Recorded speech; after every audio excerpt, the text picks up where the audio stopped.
कहते हैं कि किसी भी विपदा का मुकाबला समाज मिलकर ही कर सकता है। देश समाज पर विपदा का मुकाबला कोई अकेला कर ही नहीं सकता। ये बात देश भर में जारी लॉकडाउन के दौरान सच साबित होती दिख रही है। शायद यही वजह है कि इस समय कोरोना महामारी की मार झेल रहे देश में लॉकडाउन की वजह से गरीबों के सामने रोजी रोटी का संकट आन पड़ा है। कई लोगों को खाने पीने की बड़ी दिक्कत हो गई है। कामकाज बंद होने से कई लोगों की कमाई बंद हो गई है, जिसके चलते उनके पास खाने के लिए भी पैसे नहीं है।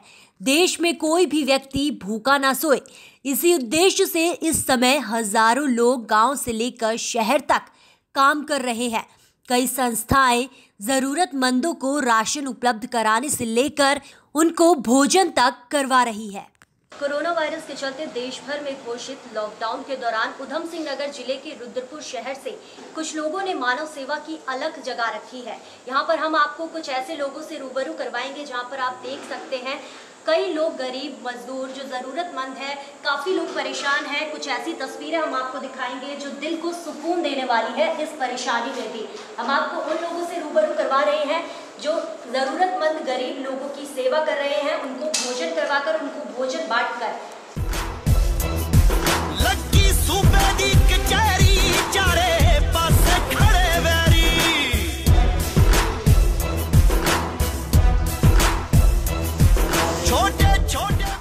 मेट्रोपोलिस सोसाइटी में खड़े हैं। सोसाइटी के अध्यक्ष से बात करेंगे कि उन्होंने यहाँ इसकी शुरुआत कैसे की और उनको इसकी प्रेरणा कैसे मिली। सर, आपका नाम?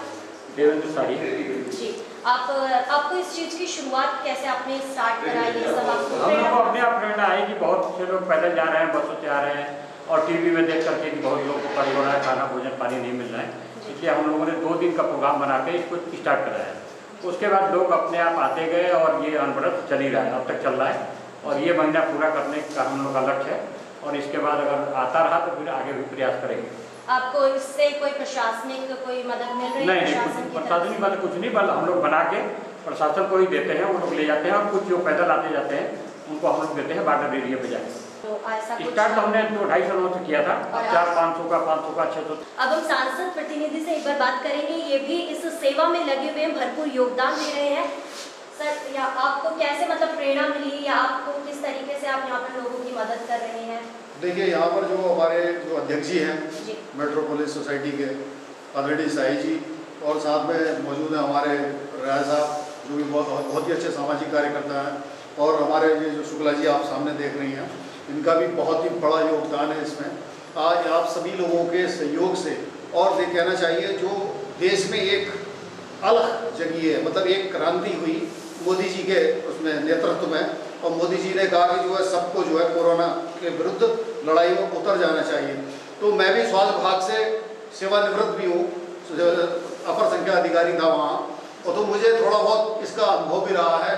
तो ये और इस काम में जुड़ने से मुझे बहुत ही अच्छा लगा कि जो है मैं मेरे जो साथी लोग हैं जो पुराने, उन लोगों ने कहा आप 60+ एज वाले हो, मैं तो एक्टिव रोल अदा करना चाहता था इसमें, लेकिन उन्होंने मुझे ये राय दी नहीं कि जो आप 60+ वाले हो इसलिए आप जो है और कार्य करिए, लेकिन आप इसमें जो है डायरेक्ट इससे न जुड़े कोरोना, क्योंकि 60+ वालों को बहुत ज़्यादा वो कर रहा है।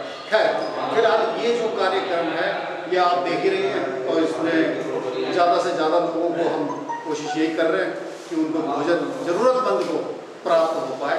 ये हमारे सभी सोसाइटियों के मतलब सोसाइटी वासियों के योगदान से ये संभव हुआ है और आगे भी जब तक इच्छा होगी ईश्वर की और कहना चाहिए यहाँ सबका सहयोग मिलता रहेगा, हम इसको जारी रखेंगे।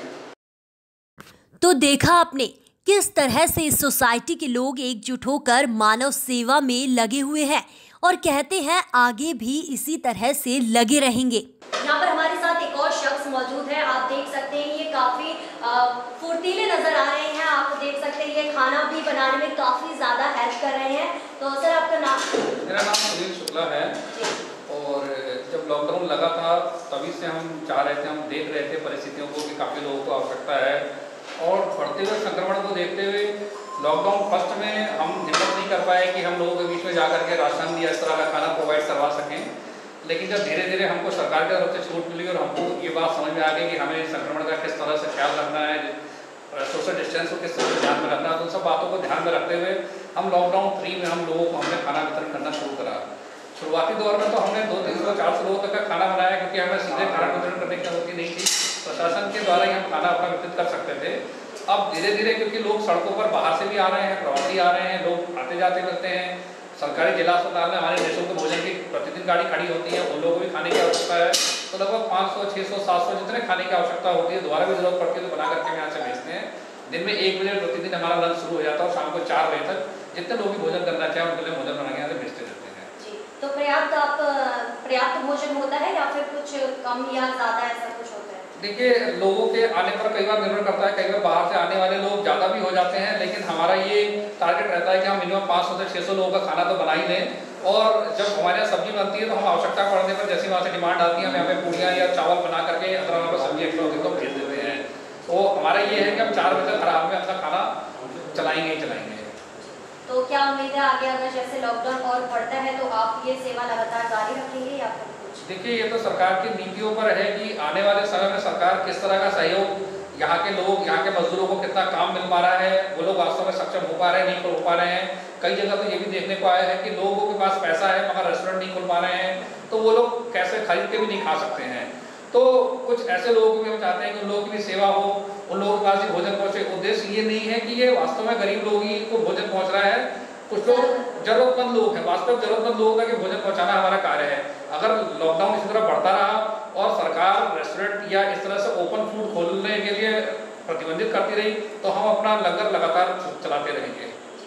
तो जिस तरीके से आपने बताया कि लोग मतलब आपके पास खुद आ रहे हैं या फिर आप लोगों को जा रहे हैं उनको देने उनके घरों पर, या ऐसा कहीं कुछ ज़रूरतमंदों की बस्तियों पे, जैसे कुछ बस्तियां हैं जहाँ पर लोगों को खाना नहीं पहुँच पा रहा है, आप वहाँ पर प्रोवाइड करने जा रहे हैं या वहाँ से लोग आ रहे हैं? नहीं, क्योंकि संक्रमण बढ़ा है और सरकार द्वारा प्रतिबंधित किया गया है कि आप सोसाइटी में जा करके भोजन सीधे वितरित नहीं कर सकते हैं, इसलिए पहले तो हमने एसएसपी ऑफिस और हल्दी पंतनगर थाना और टांडा बेरियर पर हर जगह खाने के पैकेट रखवाना शुरू कर दिए थे। हम यहाँ पैकेट बनाते थे 300-400 और जैसे उनकी डिमांड होती थी वहाँ पैकेट बना के रख देते थे और उस खाने को वो शाम तक वितरित करते रहते थे। क्योंकि अब गर्मी बहुत ज़्यादा बढ़ गई और पैक्ड फूड बहुत देर तक नहीं रखा जा सकता है, इसलिए हम बने हुए खाने को, हमारी एक वैन बनाई हुई है जो निःशुल्क भोजन के नाम से बनी हुई है, उस वैन में हम उस भोजन को रख देते हैं और जहाँ पर ज़्यादा भीड़ होती है वहाँ पर ले आकर उस भोजन को जरूरतमंद लोगों को वितरित करते हैं। तो आप ही लोग जाते हैं लोगों को देने या फिर आपने कोई अलग? हमारी और भी टीम है, हमने अलग अलग पार्ट में अपने काम को बांट रखा है। कुछ लोग यहाँ खाना बनाते हैं, कुछ लोग सामान को ला करके इकट्ठा करते हैं और कुछ लोग हैं 2-3 लोग जो जा करके मौके पर लोगों को खाना खिलाते हैं। सब लोग का अपना अपना अलग अलग काम है और सब लोग अपना अपना काम करते हैं। तो ये थी वो तस्वीरें जो इस संकट की घड़ी में कलेजे को ठंडक पहुंचा रही है। वहीं कई ऐसी स्वयंसेवी संस्थाएं भी हैं जो कोरोना के संक्रमण काल में कुछ बेसहारा और असहायों ज़रूरतमंदों की उम्मीदों को पूरा करने के लिए सामने आई हैं। सभी लोग फूड पैकेट बनवाकर वाहनों से विभिन्न क्षेत्रों, आसपास की पुलिस चौकियों में भी पहुंचाए जा रहे हैं। वैसे ये कहना गलत नहीं होगा कि जब जब संकट की घड़ी आती है कुछ लोग और संस्थाएं मिसाल बनकर ज़रूर सामने आते हैं। अब ज़्यादा दूर ना जाकर अभी ही देख लीजिए, कोरोना वायरस की वजह से जब गरीब की आमदनी कम हुई और खाने की दिक्कत हुई तो गरीबों के लिए मसीहा बनकर कैसे ये संस्थाएं और समाज सेवी लोग सामने आते दिखे। Bureau report, news print.